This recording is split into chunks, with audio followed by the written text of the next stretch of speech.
You're watching ITV News Meridian in the Thames Valley. The headlines where you are this Thursday evening. A former Marks & Spencer security guard who punched and killed a shoplifter in Reading after chasing him down the street is found guilty of manslaughter. A family from Oxford stuck in Sudan are told they can't all board a rescue flight home, but Niam Ali fears her husband will be killed if left behind. That was the lowest point that I'd hit since it all started. So my son, at that point, he was just there wiping my tears. Also on tonight's programme, the crowds are gathering for the Coronation.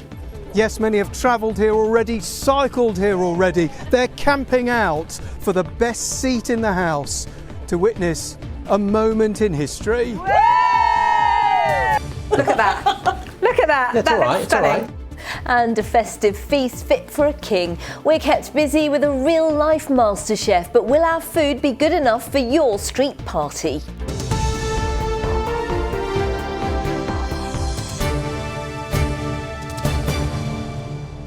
Good evening.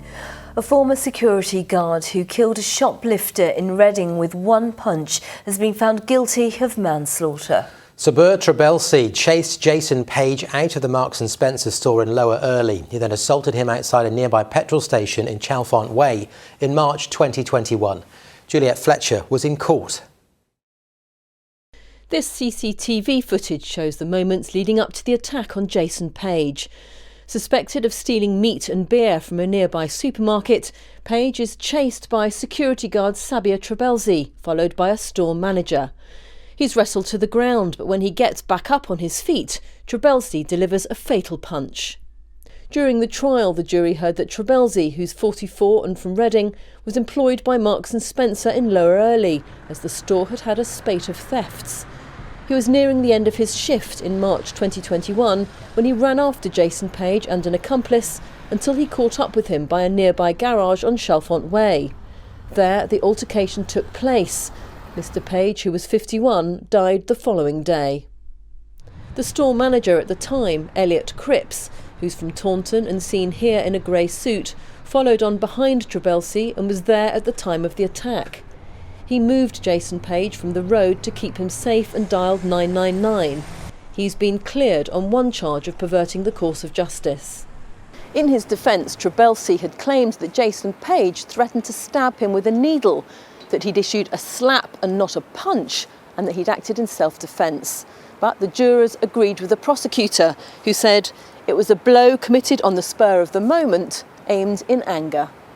The court heard that during police interviews, Trebelsi said he'd got frustrated by the way Page was talking.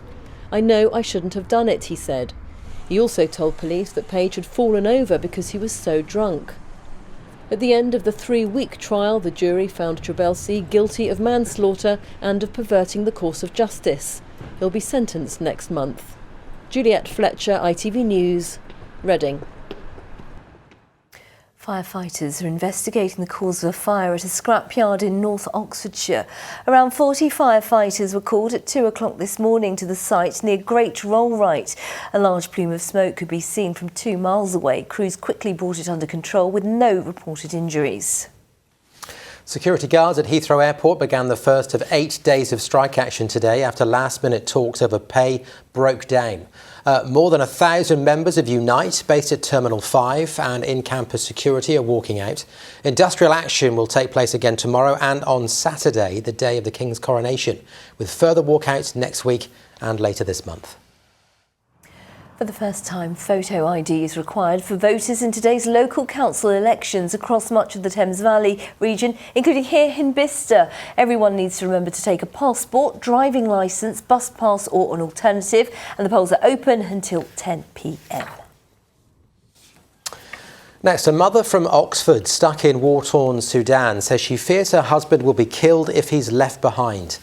Niam Ali and her son are British citizens, but her husband holds a Sudanese passport. Well, the family was turned away at the airport after a 7-hour journey. Niam says it was her lowest point since the conflict began. Here's Natalie Verney. This is a view from my balcony. There are bangs coming from that side. Niam and her family are stuck in their flat in Khartoum. They've already risked their lives once by fleeing to catch an RAF flight back to Britain. But after a dangerous 7-hour journey and a 24-hour wait with just a cardboard box for her 2-year-old son to sleep on, Niam's husband Mohammed was turned away. My son, throughout it all, had not seen me cry or break down, or even when we hear bangs and things outside, I try to remain straight or even make it as a joke so he doesn't see it. At that point, he was just there wiping my tears and kissing me. And even that was hard for me to see him have to go through. You know, tried my best to shield him from it all, to then be let down at what I thought would be our refuge, to be honest. Niam and her son are British citizens, but her husband has a Sudanese passport and no visa. She called her mum from the airport and told her she wouldn't risk leaving him, as men without families are being killed. At that moment, I was really sad and anxious, and for a moment I thought I lost my daughter and her family, because I know the journey how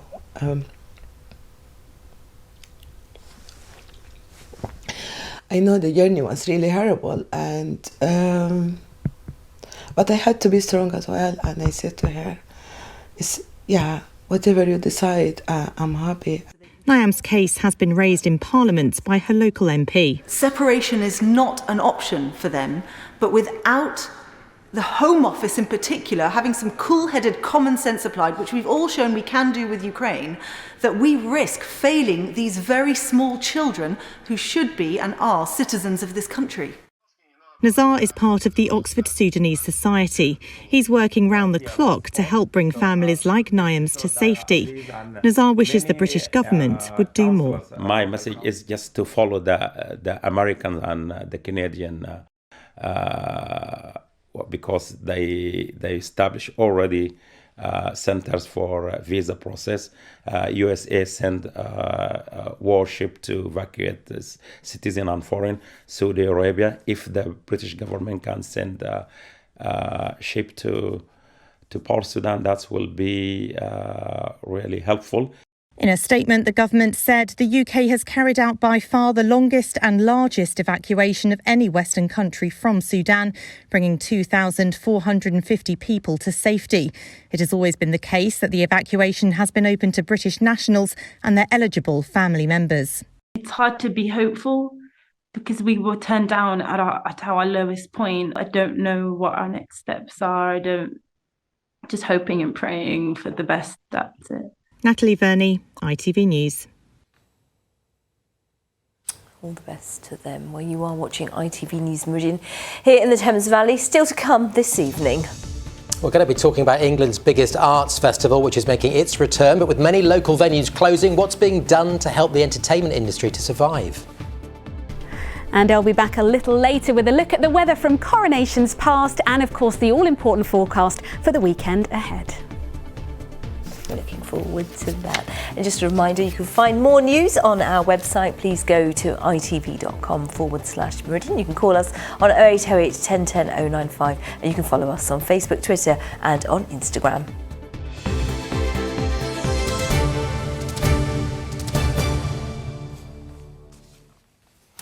Now the ITV Evening News continues with the national and international news at 6:30. With the details for us this evening, here's Charlene White.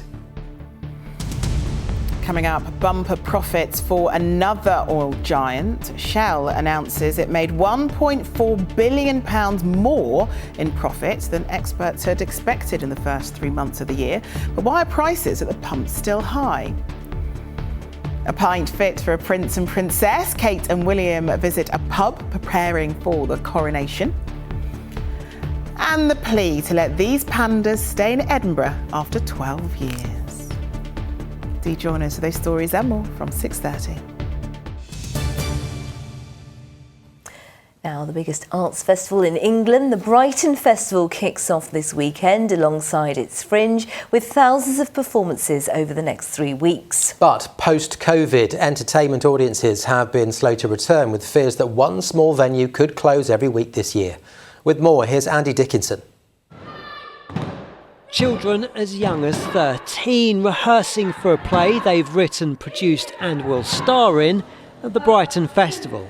An ancient myth retooled for the present, telling of their fears for the future.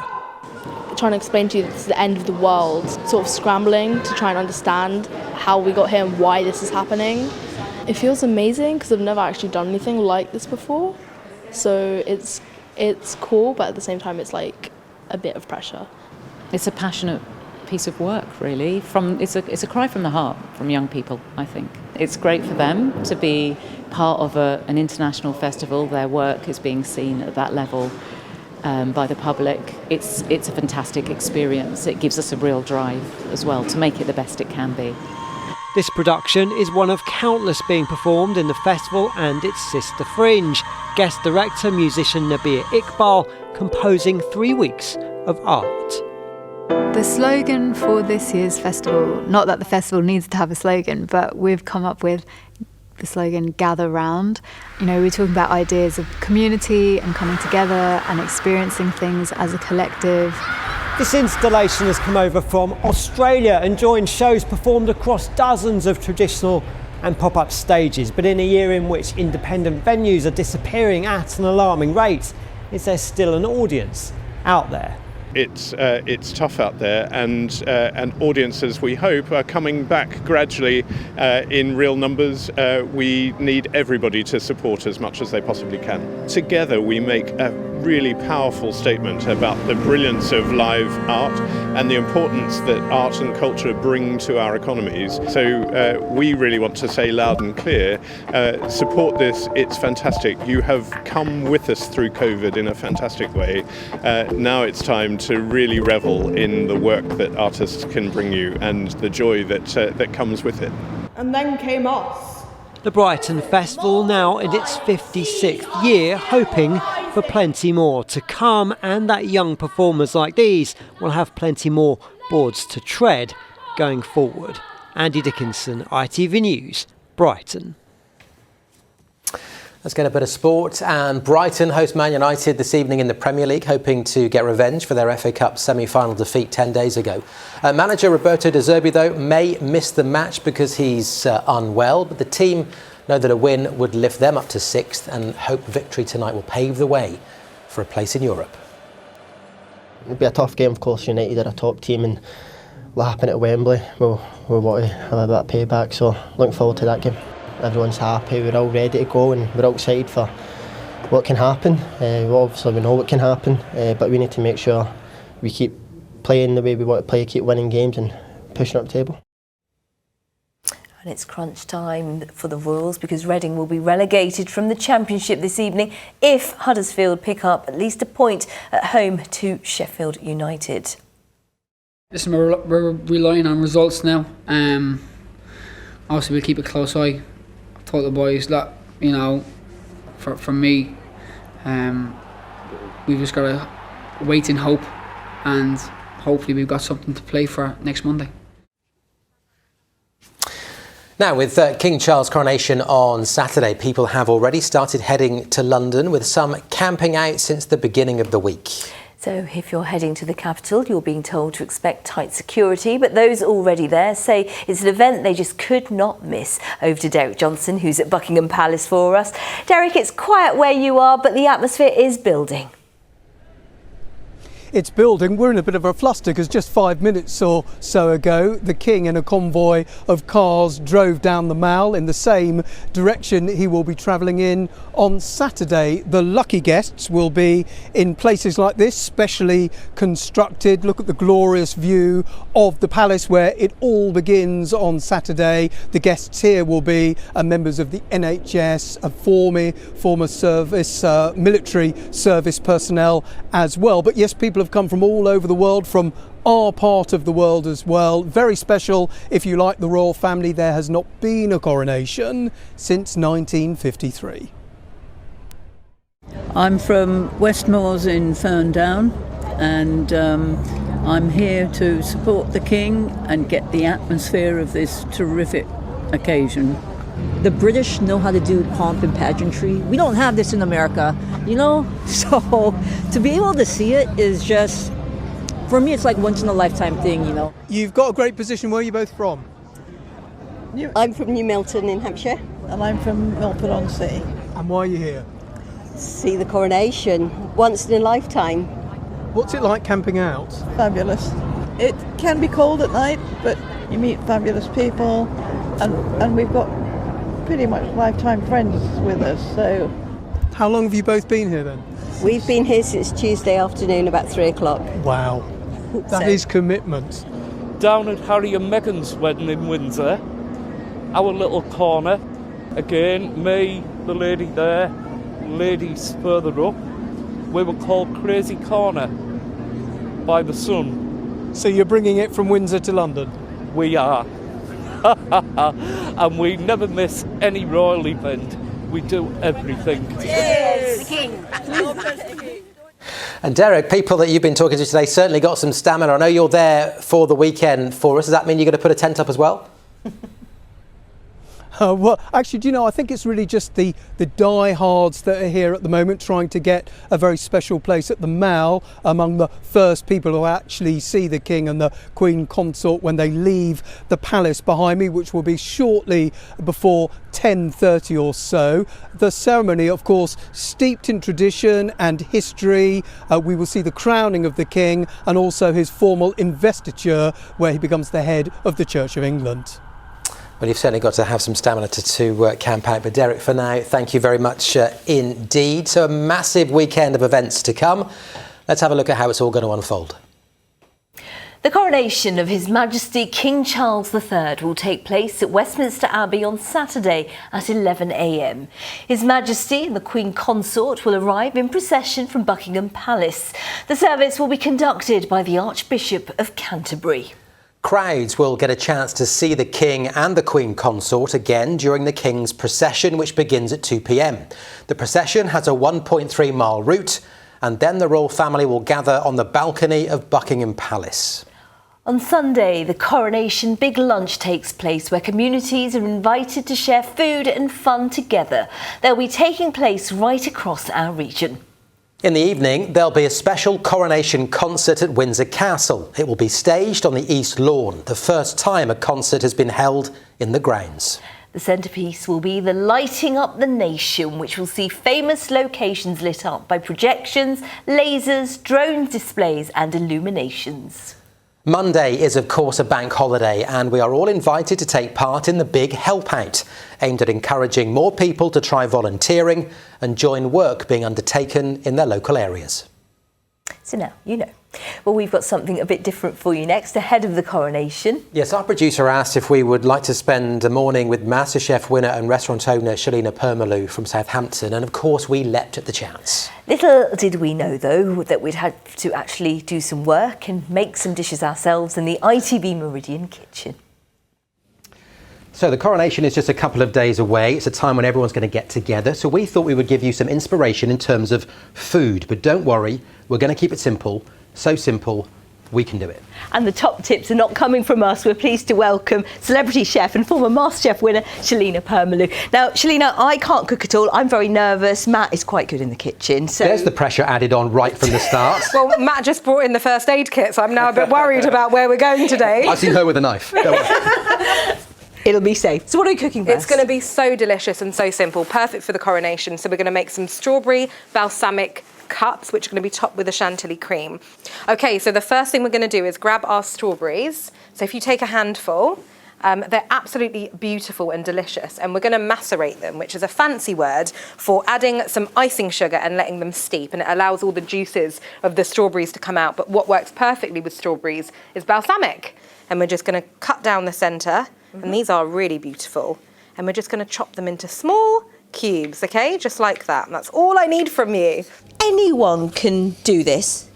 Anyone can do this. It's perfect to make with kids. Then if you are a young person, make sure you get mummy or daddy to help you. Absolutely. So once you've done that, we're just going to grab some of the icing sugar and pop it straight into the bowl. And then we'll tumble over those strawberries. And that is gorgeous. So we're going to leave that to steep. Okay. And whilst that's steeping, we'll come over to you. I'm nervous now. What do you need? So we're going to make a chantilly cream, which is a posh name. Okay. For sweetened cream with some vanilla. Sounds like I can do that. I'm hoping you can. I can do that. Sangeeta's done really well, by the way. You feeling the pressure? To chop some strawberries. Okay, here we go. How much? We're going to all add of the it? cream, yes. If you go in with all of it, that's double cream. Okay. And then to that, you're going to add 2 tablespoons, heaped tablespoons of the icing sugar. And there's going to be a lot of sweetness in those strawberries. Okay. You don't want it to be over sweet. And we'll also go in with some vanilla, so probably around... Capful or a... probably half a capful. Half a capful. Yeah. I'm guessing. Whisk. With And the smallest whisk in the world. With the smallest whisk. So come back in a day and a half. Yeah. Okay. But we're here to work it off because we're going to be eating a lot over the coronation, aren't we? Is that all right? That is actually perfect. Took a while. It did, and it looks like you've had a workout as well. I hope everybody enjoyed the coronation. So, are you excited about the coronation and the fact that people are coming together over food? Well, what I love so much is the events across the year, particularly with the royal family, is everyone comes together.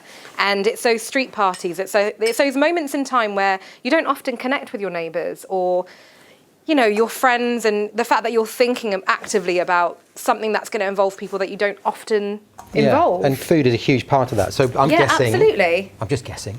I'm going to put the cream on top of the strawberries. You are indeed. Right. All the way to the top? Let's go sort of 2/3. 2/3, so... That looks really, really good.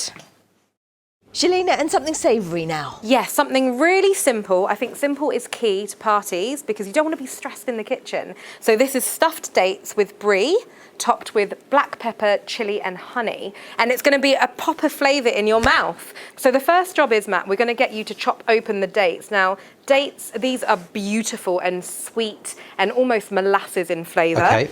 We're going to literally just get you to slice down through the centre, and you'll notice that there's a big stone in there. Yep. So I just want you to pop that out and then leave those dates open. Okay. And once those dates are done, I'm going to get you to chop up some cheese. So over here, what we'll do is chop a little bit of cheese off. So just according to the size of the date, Exactly. I suppose. Is that okay? That is perfect. Look at that. Look at that. That's That all right. looks It's all right. stunning. That's all right. So we're going to make them all look like that. You're always busy. I am always Particularly busy. at the moment. It has been really busy. So I've been doing Cooking with the Stars on ITV. So I've been mentoring Matt Willis and teaching him how to cook. I can't tell you much more. From Busted. From Busted. Yes. And he's been with me in the kitchen. I've been teaching him how to cook. Okay, so are we as good as, better or worse than Matt Willis? I Be will not honest. say anything. You I won't do say love anything. Matt. Okay, fine. But in between that, obviously, I have my restaurant, La Casa Mama, that keeps me really busy, and lots of other cooking. I just came back from Mauritius, cooking in Mauritius, which was... But that was tough. Exactly. Everyone was like, yeah, you weren't working. And I was. It was the hardest job I've had in a long time. Whilst I have you here, what I'm going to get you to do, it's got this gorgeous honey. We're going to literally just drizzle a small amount over each one. I mean, you could even just go... Do the lot. Go like that. And once you've got them on there, we're then going to sprinkle with the chilli and black pepper. And those bits of spice really add a delicate flavour. Well, actually, this is a stunning canapé to use for the coronation. Fit for the king. Fit for the king. I've always wanted to say this. Here's something I prepared earlier. I mean, honestly, they look beautiful. You should be really proud of yourselves. I know it wasn't an easy task with the whisk and the No, jeopardy. it was a very difficult task. Can I go for a date first? Oh, of Is course that all you right? can. Because Yeah, I just absolutely. really want to try one of these. You go ahead and tell us what you think. The chilli, the pepper, I'm getting it all. The little kick, actually, Absolutely. is nice. It looks gorgeous, doesn't it? Let's find out. Delicious. That's gorgeous, isn't it? Shalina, absolutely fabulous. Thank you so, so much. Absolute pleasure. I hope Is that you guys... it? We done? I think so. Yeah, lovely. Who's washing up? Oh, I've got some news to do. Yeah, Bye. I'm sorry, the time. I'll see you soon. That's fine, I've got all the food. And I ate it all, every last bit. I keep teasing Matt. I keep calling you Michelin Matt. Do you get it? Not really. Okay. But anyway, but it was quite good. We ought to just thank Shalina for helping us again. She was very patient with us. Yeah, she really was. And did you see I concentrated so hard? But they were the perfect little things to create for your street party if you're having one. Or you could just open some crisps. It's up to you. Carry on. Now, the community in Sandford-on-Thames near Oxford has decorated bus shelters for the coronation. 3 of them on the main route through the village are festooned with bunting and flags to mark the big weekend. People in nearby Littlemore have a coronation tea on Saturday ahead of Sandford's community picnic on Sunday. Passengers seemed pretty impressed by all their efforts. Well, I think it shows a great community spirit and enthusiasm. It's a very impressive bit of decoration, indeed. Are you getting ready for the coronation? We are, yes. We're going to be away the weekend celebrating on the Isle of Wight. Lovely. Well, there's lots happening then over the weekend. And to find out where you can watch the coronation outdoors, we've got a guide on our website. It really is worth a look. Please go to itv.com/Meridian. Well, Pip's with us now. So, Pip, let's talk about the coronation on Saturday. Yeah. So the weather is going to be traditional. What do we mean by that? Well, yes, so it's going to be cloudy, it's going to be wet. King Charles III will be in very good company because it was much the same for not only his mum but also his grandfather. Take a look at this old chart. This is actually from the 2nd of June 1953, hand-drawn as it was back then, and until not too long ago, actually. You can see we've got low pressure just to the east of the UK. It meant a northerly wind. Now, temperatures on the day only reached 11.8 Celsius. You can imagine how chilly that felt. It was cloudy, it was wet. And similarly, way back in 1937 for King George VI, another cloudy, wet day. By all accounts, rather a washout. Again, a little on the cool side, so you'll be in good company. But it doesn't matter if you're in a gold coach, does it? No, you'll be all right. Yeah. No, that's true. You'll be just fine. Yeah, I mean, there's something very British about it, I suppose. So British. But there are lots of events planned over the weekend. Is there a little hint of good news for people? Oh, yeah, let's try and give a little hint. So as I say, Saturday cloudy and wet, bank holiday Monday probably much the same, but in between Sunday, of course, that's when we've got most of the street parties, the big lunch events.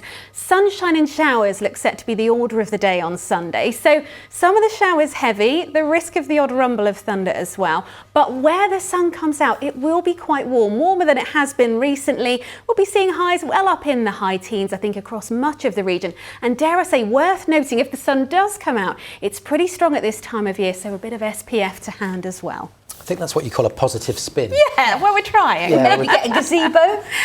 A great idea, Yeah, yes. absolutely. Excellent. Or just take it inside and watch it on ITV. You could just do that.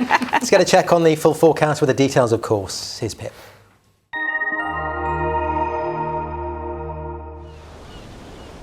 Feels like home, whatever the weather. Valent Boilers and Heat Pumps sponsors ITV Meridian Weather. So a celebratory weekend ahead, but the weather doesn't look especially promising. Lots of rain on the cards, interspersed with sunshine and showers. Nevertheless, where we see the best of the sunshine, actually feeling pretty warm. Out there at the moment then, some clear spells out towards the east, but already clouding over further west, and that cloud spreading to all parts overnight, introducing a few showers. With the cloud cover though, and winds coming in from the south, it will be a very mild night, and temperatures for most of us should stay in double figures. Tomorrow morning then, quite a cloudy start, showers from the word go. I think as the day wears on, the cloud will thin and break. We'll see more in the way of sunshine coming through, but as the sunshine comes through and the temperatures rise, so too we'll see a fair few showers developing, and one or two of them could be on the heavy and perhaps thundery side during the second half of the day in particular. Nevertheless, in the best of the sunshine, temperatures up at around 17, perhaps 18 degrees. These are your times of high water for tomorrow. Then Portsmouth right on midday, and Brighton just the one there again, 11:55 in the morning. So a pretty showery end to the day tomorrow, but overnight into Saturday, those showers tending to fade. However, the quiet weather won't last. As you can see, by 9 o'clock on Saturday morning, the next frontal system arrives, a band of rain pushing its way steadily northeastwards, making for a rather soggy coronation. Sunny spells and showers to follow for Sunday. Valent sponsors ITV Meridian Weather.